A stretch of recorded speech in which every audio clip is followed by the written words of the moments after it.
शरदचंद्र पवार साहेब यांनी केलेल्या आवाहनानुसारच व राष्ट्रवादी काँग्रेसचे राष्ट्रीय अध्यक्ष अजितदादा पवार यांच्या निर्णयानुसार आम्ही पवार साहेब यांच्याऐवजी स्वर्गीय यशवंतराव चव्हाण साहेब यांचे छायाचित्र पक्ष कार्यालयात वापरत आहोत। मात्र वारंवार शरदचंद्रजी पवार साहेब यांनी आवाहन केले होते की माझ्यापेक्षा वेगळी राजकीय भूमिका घेणाऱ्यांनी माझे छायाचित्र कोठेही लावू नये। पवार यांच्या आदेशाचे पालन करून राष्ट्रवादी काँग्रेस ठाणे मध्यवर्ती कार्यालयाच्या बोर्डावरून शरदचंद्रजी पवार साहेब यांचे छायाचित्र आम्ही काढले, असे राष्ट्रवादी काँग्रेसचे ठाणे शहराध्यक्ष आनंद परांजपे यांनी माध्यमांशी बोलताना सांगितले।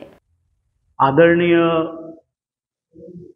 शरदचंद्रजी पवार साहेब हे आम्हाला कालही श्रद्धेय होते, आजही आहेत आणि उद्याही असणार आहे। ज्या वेळेला आमचे राष्ट्रीय अध्यक्ष, राज्याचे उपमुख्यमंत्री माननीय अजितदादा पवार साहेब यांनी एक वेगळी राजकीय भूमिका घेतली, त्यावेळेला ठाण्यातल्या आम्ही सर्व कार्यकर्त्यांनी, म्हणजे मी असेल, प्रदेशचे सरचिटणीस नजीब मुल्लाजी असतील, त्याचप्रमाणे ठाण्यातल्या बहुतांश कार्यकर्त्यांनी ही माननीय अजितदादा पवार साहेब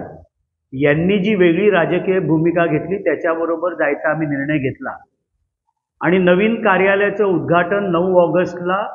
आमचे राष्ट्रीय अध्यक्ष व प्रांताध्यक्ष माननीय सुनील तटकरे साहेब या दोघांनी मिळून या कार्यालयाचं उद्घाटन त्यावेळेला आम्ही केलं आणि त्यावेळेला उद्घाटन केलं त्यावेळेला आदरणीय पवार साहेबांचा फोटो ऑफिसच्या बोर्डावर होता, पण माननीय आमचं सगळ्यांचं श्रद्धास्थान पवार साहेबांनी स्वतः